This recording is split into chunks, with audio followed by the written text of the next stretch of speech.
How to log in to Duolingo account.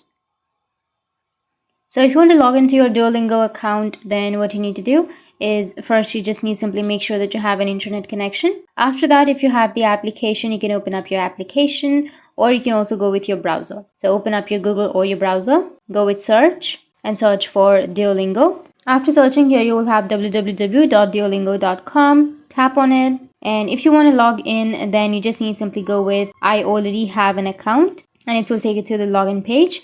Now you need to enter your email address or your username. So enter your email or your username. After that, you need to enter your password on the next blank. After entering your information, tap on login and you'll be logged into your account. But if you don't remember your password, then you can go with forgot, which is on the right side. Or you can also log in with your Facebook or Google, which are right here on the bottom. So enter your credentials and then tap on login and you'll be logged into your account. That's how you can log into your Duolingo, and if you have any questions, feel free to comment below. Thanks for watching.